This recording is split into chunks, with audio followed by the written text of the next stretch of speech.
There is Blake Griffin getting shots up. Will he be named a reserve for All-Star Weekend? We're going to find that out shortly. In fact, around 7 o'clock, you can turn into TNT where you'll find that out for sure. It's cold, boss. It's so That cold. means it's cold. Top two teams in the East, one known for his offensive firepower, leading the NBA in scoring, while the other is known for defense. No, Giannis said, nah, I'm so Giannis chilly bringing right the heat. now. Giannis bringing the heat. Yeah, I see you, Snell with the Scully. Oh, yeah, they both bringing the heat tonight. Both I'll trade for you, Todd. I'll trade for you. And What's Jordan Bell doing? hey, y'all remember the celebration of the championship? Yeah. Still legendary. Oh, He's that's still what out in that these is. streets, though. Fast forward to present day, that is Mr. Bell, Golden State, out there on the runway to rep and check. Hey, at least I know it's not cold there because he got them shorts on. Hey, hit them folks one time.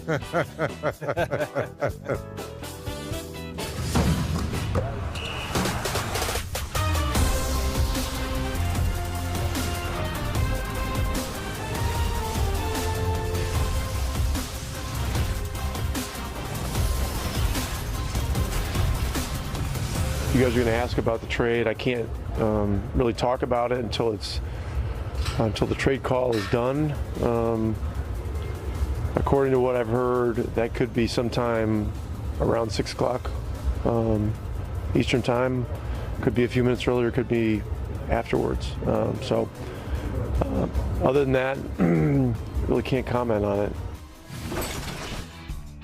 A blockbuster 6-player trade that you might not have been expecting. Kristaps Porzingis in a 7-player deal going to the Dallas Mavericks. Got Kenny Jet Smith here, Mr. Players Only, Dennis 3D Scott. We're going to chop it up about all of this, get to the bottom, see who won the deal. This trade right here that broke this afternoon. Of course, you're now rocking with the best officially. Ro Parrish here, along with the aforementioned esteemed colleagues of mine, Kenny Jet Smith, Dennis 3D Scott, Players Only. Real quick, Ro, can you explain to our fans and viewers, though, why Porzingis didn't get traded versus Anthony Davis and his representation getting traded? Because, Kenny, when that happened, I was like, wait a minute, why does Anthony Davis get traded? I don't remember Carmelo getting fined. I don't remember Kyrie getting fined when he asked to be traded. So explain to people so they understand why the difference on this trade, why no one's in this uproar for Porzingis. So basically breaking down like 3D asked me to do, when you go to your agent and put out an official press release releasing it to the media, that's why the NBA chose to fine Anthony Davis $50K earlier on Monday for requesting a trade publicly. He had to do that, though. Why did he have to do it? Because Anthony Davis is in a different position. He's in a position of trying to let everyone know that he's given the Hornets an opportunity to make a trade and get the Pelicans rather, to make a trade, and New Orleans to make a trade and get assets back. If he did not do that, he could have looked selfish and said, oh, I'm just waiting, and then I don't go to the team I possibly want to play with, and then go somewhere else. So now it gives the true teams that he would actually sign with the opportunity to do it, and it makes everyone a little bit better, and he'll take the $50,000 fine for that. We talk about making everybody better. Let's talk about this deal right here that's on the table and see who it makes better or break it down. A 7-2 This was deal. crazy, man. You see the Knicks, they received Jordan, Matthews, Dennis Smith Jr., and 2 first-round draft picks. Meanwhile, the Mavericks get Trey Burke, Courtney Lee, Tim Hardaway Jr., and Mr. Unicorn. So looking at this deal right now. I didn't realize Courtney Lee was involved too. Yeah. Well, hey. That's serviceable, yeah, Trey serviceable. Trey Burks played better, kind of rejuvenated, so to speak. Resurrected his career with the Knicks. We know what Tim Hardaway Jr. does, Kenny. He knocks down shots. And now the question is, how healthy is Porzingis? Will he play this year now, Kenny? Was he setting out? Was New York Knicks holding him out? So that type of stuff for me needs to come out now, Kenny, and say, yes, the physical, we're going to go through all that process, see where his leg is and so forth. But right now, Kenny, Dallas looks pretty good in this deal. Pretty good. Like you would say, forget the guys there, Luka Doncic. Yes. Yes. You have possibly the youngest up-and-coming superstar, not star. The difference between an all-star and superstar. Luka has a chance to be a superstar. And you're adding Porzingis, who has a chance to be not an all-star, but a superstar. So you're putting in the West the dimension of what everyone else around the West has. Yeah. So you look at Golden State, you look at, the Lakers, what they're trying to do, and everyone else is trying to blend. They're saying, okay, Golden State, when you have that fall off and one of those guys leave, now we're right there because you can't really put a team together to compete with Golden State every night. Right. But you have to be the one ready when Golden State leaves. When Boogie leaves next year, maybe one of those free agents leave, and all of a sudden we're in the mix. You cannot compete with the current team. So they understand that, I think, and then putting Tim Hardaway as the third or fourth best player on your team. Another shot maker for the But where with the Knicks, he's your best player right now, and now he's their fourth best player possibly at times. That, to me, I would say right away. And the Knicks are just saying, hey, we're going for free agency. I'm glad that you brought up that point because that is how we do in TV. We segue looking at free agency, the potential free agents. That's a big gamble. Available. Now, huge gamble. If the two players away, talking about Wesley Matthews and DeAndre Jordan, that could potentially create $74 million in cap space available for the Knicks to potentially bring in one of these. Kemba's going home. Kemba's going home, Kenny. Think so? Well, I'm just saying, but no, you think about this. Can you leave that picture up for 1 second? Can we put that picture back for 1 second? Because I don't think KD and Clay are never going. I don't think they're going to stiff the market. But think about this. Okay, let's say KD and Clay and Kawhi Leonard stay where they are, and your two free agents are Kemba Walker and Jimmy Butler. You're not better than with KP, with Porzingis. Exactly. So you have to. This is a huge gamble, hoping that a Kevin Durant, a Leonard, a Kyrie Irving and a Klay Thompson, someone else is coming to your team. That's a huge gamble. That's a gamble I don't know if I could have taken at this point. It's just a huge gamble. I'll just leave it as that. Well, I mean, you talk about looking back at the Knicks over the years, they've gambled a lot this summer of 2010. And they've been coming up short every year. So they signed Amari Stoudemire in 2010. They got an old Amari. They got a banged up Amari. Yeah, they did. The Knicks have been doing really, Steve Mills and Scott have been doing some really good things. This is a huge gamble that, you're swinging for the fences. And you have to understand what the climate is of the free agencies, what free agent players are. You have to have your ear to the street.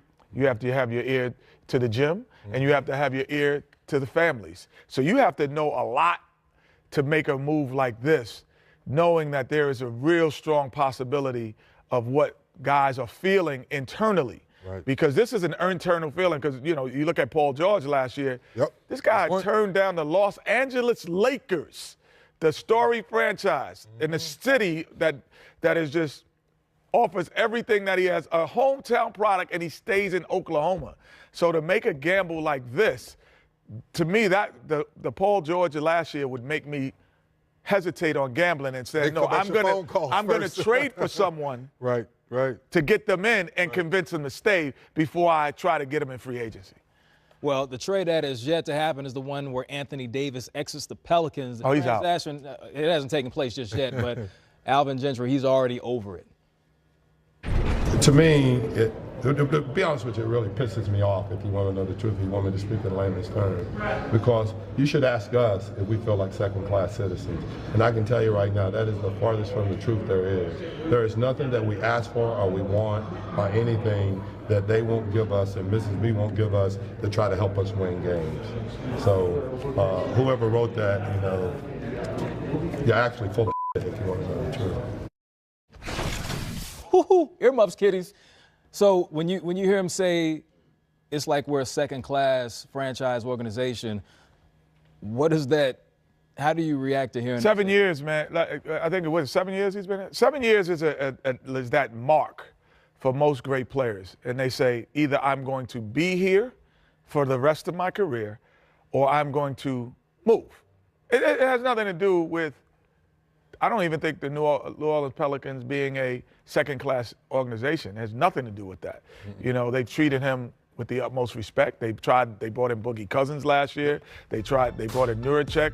They brought in Rondo. They signed Holiday.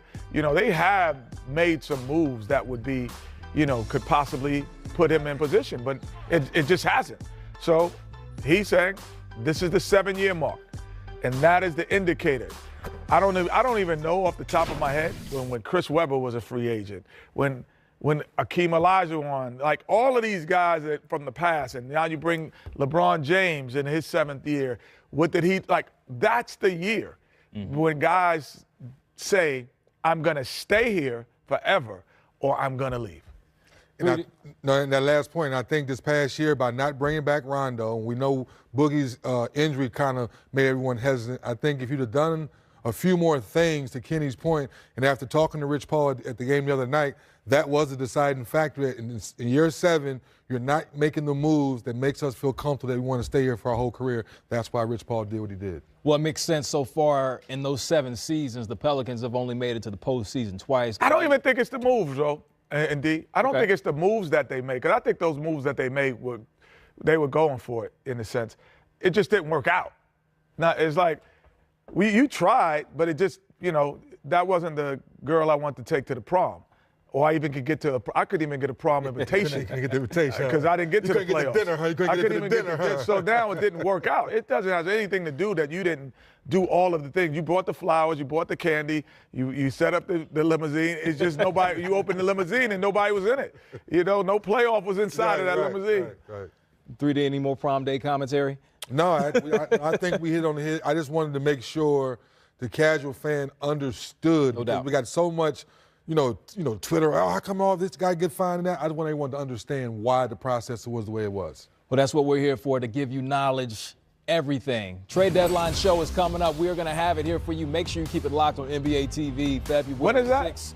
Man, I might come in for that. I mean, you might have to, Jay. I might just fly in early for that. I mean, you might as well.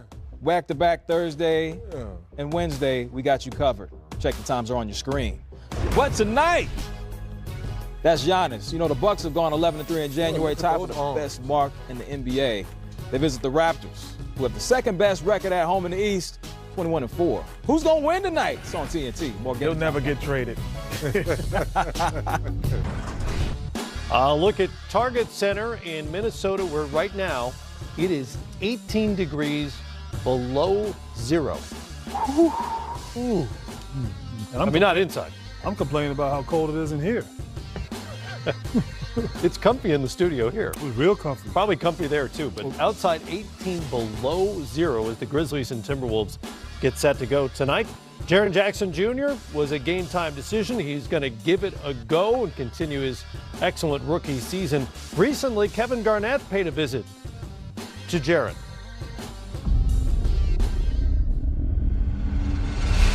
Area 21, we in Memphis doing our thing. You know what it is. Catching my young boy, Jerry Jack. Nephew, what's up with your boy? How you doing?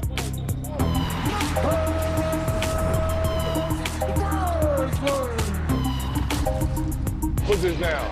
Last thing to come up was your head. He banged him, he went, and he went to go shoot, and last thing to come up was his head. They're going to him, look. Jackson. Be aggressive, young fella. Be aggressive. Jerry got a lot of good intent and a lot of good things that you can't teach about the game. When you're watching them, are you critiquing them when you watch the game? No, I'm enjoying it. Oh, okay. I leave the critiquing to my husband. Ah, okay. The first things I've seen from his first game to probably his 5th game, he was already being able to make the proper adjustments. He was already making the rotations. Going to the game, watching Jay for the first time was dope. I wanted to see the things that we worked out in the summer. I wanted to see them being translated on the floor. There's Jaren Jackson Jr. off the window. So you gotta be working with him tomorrow? Yeah, tomorrow we're gonna do something after practice. I wanna work on what he's been working on within their offense. Things that you can't really teach that you just gotta feel as a player, he has a lot on. Love how you initiated right here. You know what I'm saying? Always gotta finish like that. The purpose of me taking him into the film room was to not only show some of the things I wanted to implement into the workout, but I wanted to see how he responded to the small critiques. After 10, 15 games, the whole league knows your game, so you have to continue to ask up to your game. So Stop. I want you to watch how he playing. He's not giving you no space, right? Perfect time to get him a pump fake. Whenever you play a guy who's really eager on you, you know when he's eager. When I go back to he's gonna fly. That's the kind of stimulation you gotta have when good defenders play you. I love your spirit, man. You're still playing with that youthful spirit. Do not lose that. That is your superpower. That's what got you here. If you're looking around for the leader and you don't see him, guess who it is?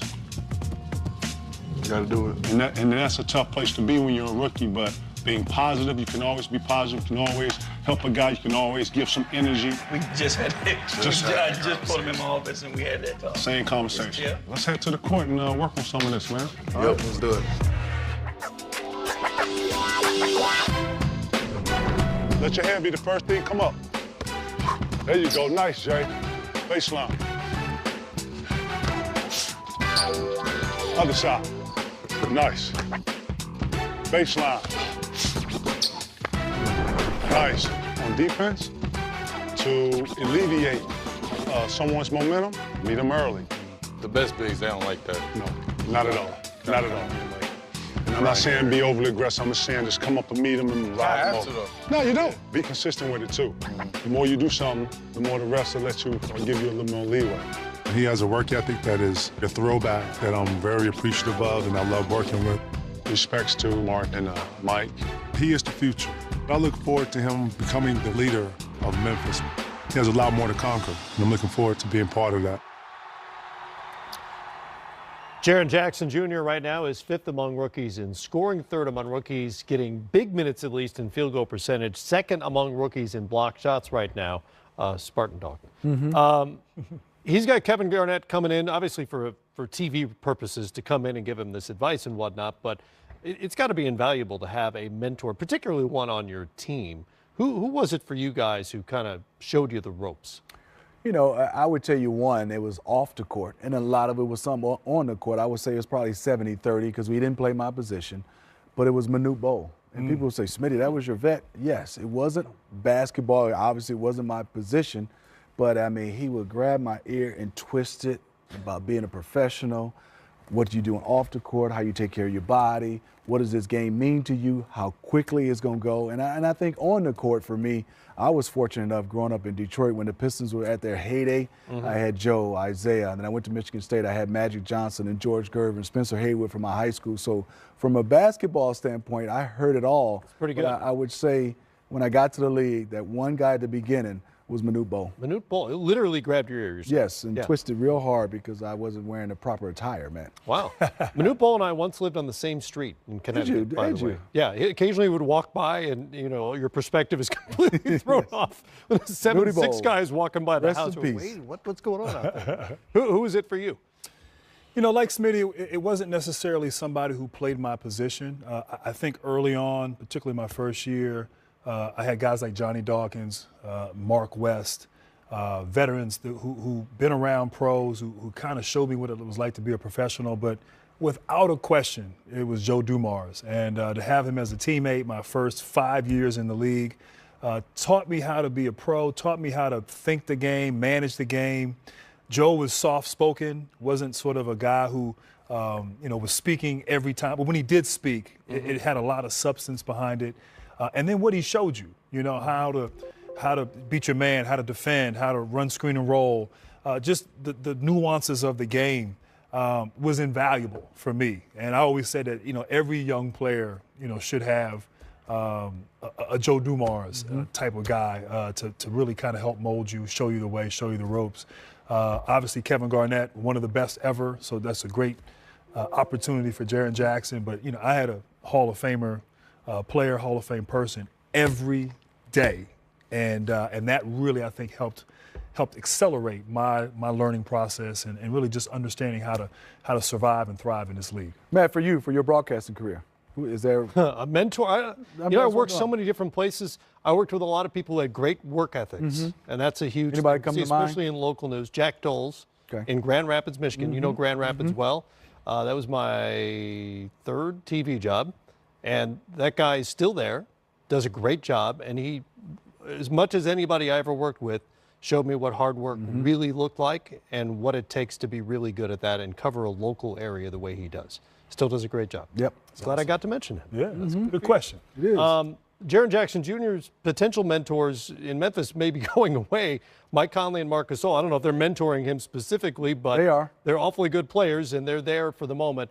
As far as Jackson goes, when we were talking about him over the summer, he almost projected as a 6'10", 3-and-D guy. The three-point numbers are pretty good for a rookie, around 33%. Where do you see him developing?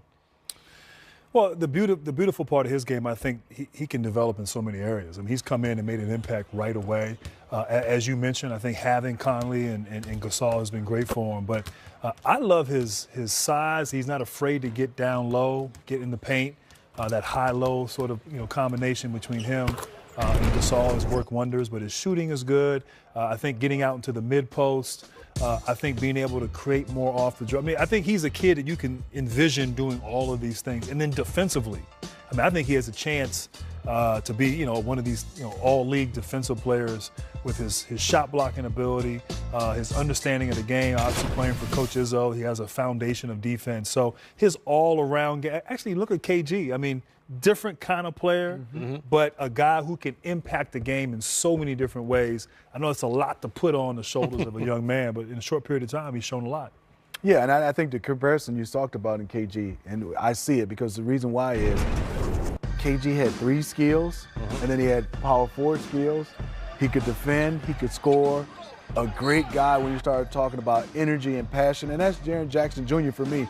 The one area I'm going to keep harping on for him, and he knows this, is I need those rebounding numbers to go up. Right. And that's the one thing, and I think they will. And I think for him is a lot of time is where you played on the floor, he's spacing, so you don't get a chance to come in and get those loose tip-ins. Right. But no matter what, I'm going to still look down and see 4.6 rebounds, 5.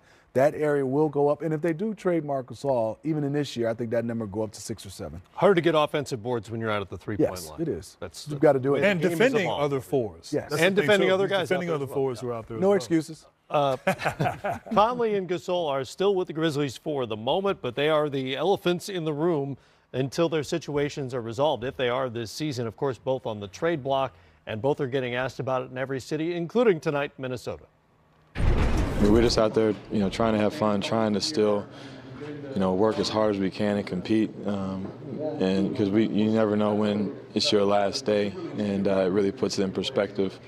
And we're just going to continue to try to play that way and continue trying to lead, regardless of wins and losses. Before the game, you kind of go through the whole mind preparation, you go through the whole process, the drive in, everything, but then you kind of smile a little bit too, because you're like, wow, could be it, maybe not, but it's been one hell of a ride. All the fans, all the love that you get from everyone, it's just great.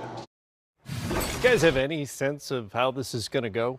I'm not sure, but if I say we need to find a home, and I don't know who they would trade, I got Marc Gasol going to the Celtics, and I would love to see Mike Conley with the Nuggets. Those are my interesting. That's what I would love to see those guys go. I'm sure both those teams would love to have them. Yes. Whether they can get them in a way that makes sense, I don't know about that. It's a need for both those guys at those teams. Yeah, my crystal ball is not quite as accurate as Smitty's. I really don't know. I mean, I don't know how Conley's contract is tough. Huge. And it's like they made a commitment. Million left made a commitment with Conley, with Chandler Parsons, with Gasol, and it hasn't worked out. And so how you extract yourself as an organization from this situation is not easy.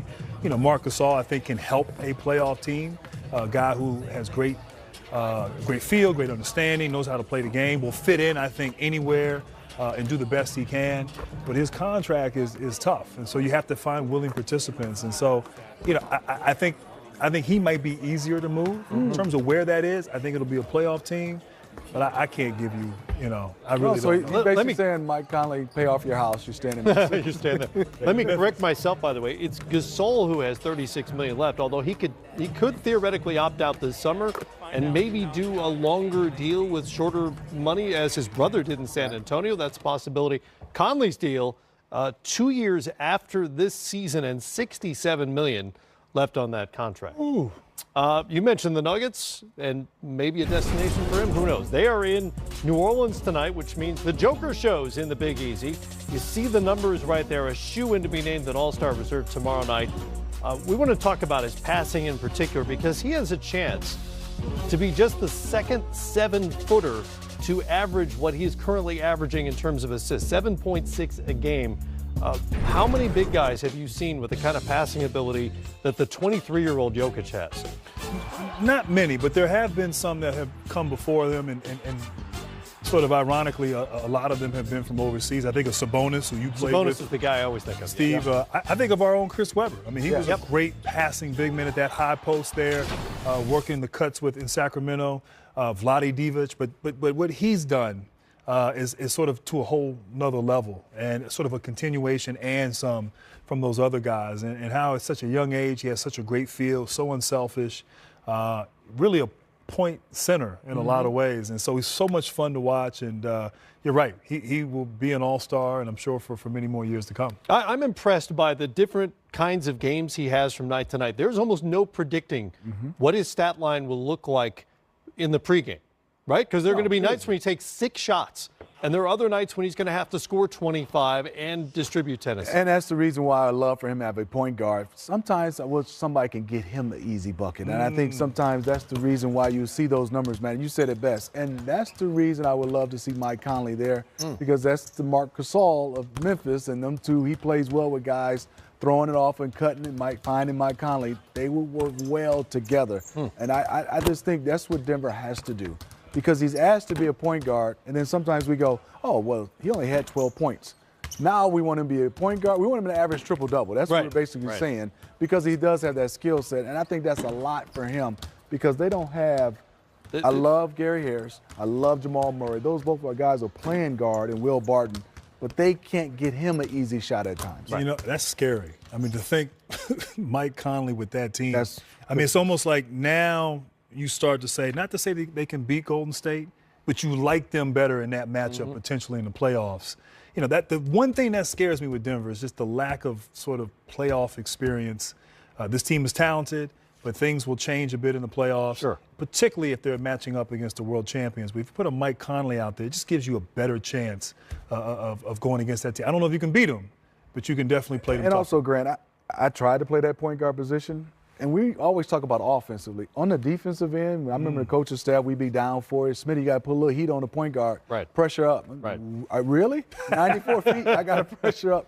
I think that hurts the Denver Nuggets as well. They're a great defending team, but you're asking Jamal Murray and Gary Harris to stop some of these all-star point guards with that speed and quickness, getting through picks at their size. That's difficult. Mike Conley would be perfect for that. Smitty, you can play point guard now because they don't pick up full court. I was going to say, nobody does that anymore. Nobody can pick up at the 3-point line.